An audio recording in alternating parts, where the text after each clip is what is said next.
おだつこちこぼポテトです。今日もデータ分析やっていきたいなと思います。よろしくお願いいたします。今日はですね、コンソール版 IFT を使って決定力検証してみたやっていきたいなと思います。ということでちょいちょい言ってはいたんですが、私ついにゲーミング PC 買いました。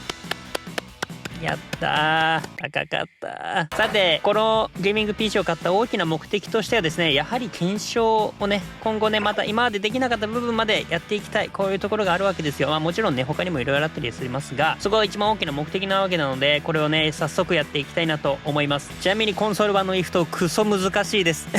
もうマジクソ難しいんですけどね、まあまあそれはいいとしてやっていきましょう。なので今までのね、アプリでしかやってなかった部分とか、今後はコンソール版とかでもね、何か違った角度でできるようになっていければなと思っております。ということで、今回は決定力についてやっていきたいなと思います。で、決定力なんですけども、これね、視聴者さんから何人からか言われていてですね、コンソール版でね、こうやって PK の時にこう丸が表示できるんですけど、この丸の大きさがね、決定力によって変わるということを聞きまして、あ、そうなんだということで、ということはそれをうまく使えばですね、検証できるだろうというところでやっていきたいなと思います。で、その前段階として今日は正直、その、検証というよりは、確かめというか、そういったところに近いかなと思いますので、皆さんのところにも役立つかどうかと言われると多分役立たないことの方が多いかもしれないのではい、すいませんがよろしくお願いいたします。ただこういうね、事前の部分も大事だったりするので、今後の検証のね、裏付けとして大事だったりするんで、なのでここはやっていきたいなと思います。さあ、ということで今回検証方法なんですけども、コンソール版のね PK の画面を使ってやっていきたいなと思います。トレーニングモードの PK のところになっていくんですけども、 PK のねこの丸がですね、一番左上とか右上とか、この上の角っこになると一番大きくなるのかな、そんな形が分かっているので、ここを使っていきたいなと思います。これ左スティックで持っていくこともできるんですけど、これねコンソール版やってる人分かるかなと思うんですけど、ここで固定をしようとするとね、スティックだと戻っちゃうんですね。なのでこれだとちょっとね、なかなか検証しにくくなっちゃうんで、十字キー入力にしてですね、このコンソール版とかを十字キー入力でやってる人いるんかな、分からんけど、十字キー入力にしてですね、でこの左上でそうするとね、固定ができるんで、左で固定した状態で、これを検証していきたいなと思います。で、今回使っていく選手なんですけども、アディングラ選手と、あとは J リーグのセアラ選手ですね、この2人を使ってねやっていきたいなと思います。それぞれね選んだ理由はあるわけなんですけども、それは今回関係ないのでやっていきたいなと思いますが、アディングラ選手は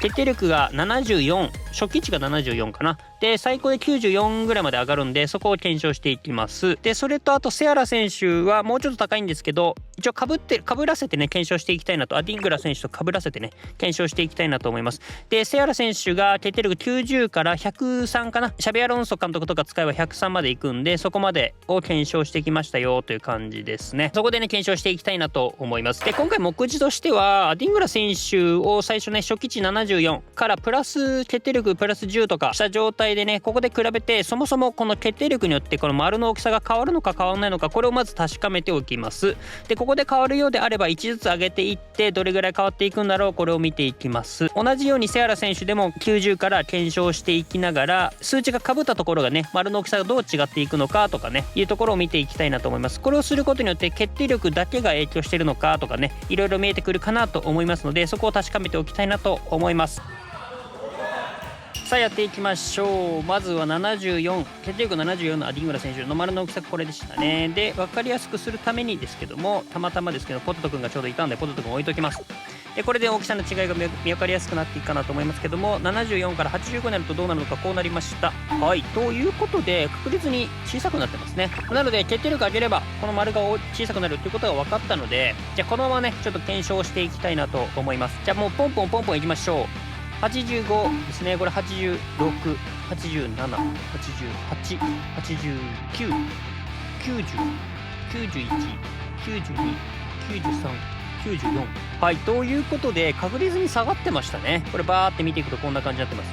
はいはいはいはい。確実にねこれで小さくなっていってるのが分かりますね。これちょっとずつなんでカメラの角度が固定されてるんで、ギリ分かるかなっていうレベルではありますが、こんな形になっていると。位置上がるごとに変わっていることも分かったんで、これはかなり大きいかなというところですね。で、次セアラ選手ですね。決定力90から順々に上げていきたいなと思います。90から見ていきましょう。90、91、ここはですねそんなに変わってないように見えたんですね。これ僕のいやなんか間違えたかなとかいろいろ思ったんですけど、多分間違えてないはずなんですが、一旦ここは飛ばしておきます。今回重要じゃないんで。92、93、94、95、96、97、98、99。ここからですね。100、101、102。ここが同じかな。101、102は同じかな。ここでもう上限なのかなと思ったんですけど、シャビアロンソ使って103にしてみました。103。はい、ということで103までいってもね上がったのよ。しかもさらにですね、決定力103変わんないんですけど、まだタレントポイント触れたんで、シュートにタレントポイントをですね全振りして、決定力は変わんないですけどプレスキックとかが上がるような状態にしてみました。するとどうなったか。はい、さらに小さくなったんですよ。103、ほら小さくなったのよ。はい、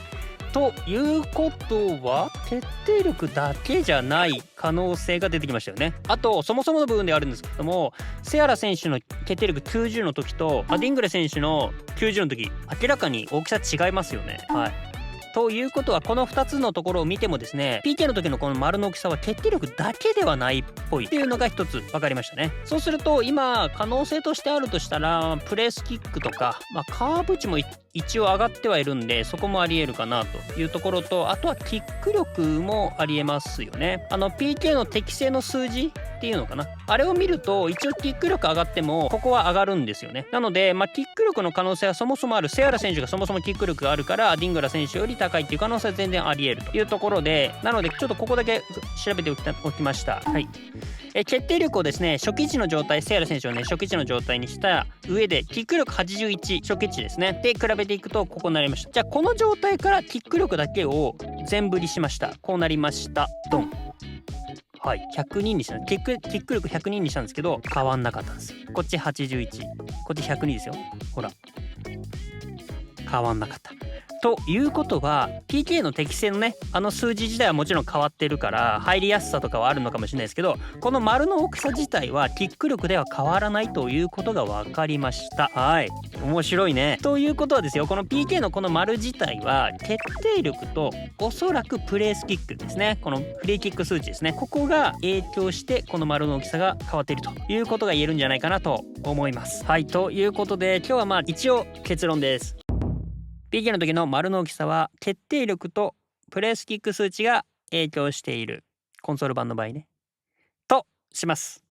はい、ということで見ていただきました。決定力とね多分プレスキックが影響してるんだろうなということが分かってきたかなと思います。ここが絞れただけでもだいぶいいのかなと、キック力が関係ないよってことが分かっただけでもだいぶ大きいのかなと思いますので、今後はですねこれを使ってちょっといろんな方向にね検証ができればなと思っております。ということでこれ使えばいけそうだよね。このコンソールとかの特有の部分を使ってね検証ができるので、これからやっていきたいなと思います。さあということでね、ディングレイそしてセアラ選手を今回検証で使った理由がお分かりになったでしょうかね。またコメント欄で予想してみてください。今回ね確かめる感じだったので、皆さんにとってもすごく役に立つかと言われるとまだねそんな検証ではないんですけどね、またちょっと今後に期待して待っていただけたらなと思います。できるだけ早くね動画を出していきたいなと思いますのでよろしくお願いいたします。ということで今日の動画はこれで終わりたいなと思います。この動画良かった、参考になった、面白かったなと思った方はですね、高評価チャンネル登録していただけると嬉しいです。それではまた次回の動画でお会いしましょう。バイバイ。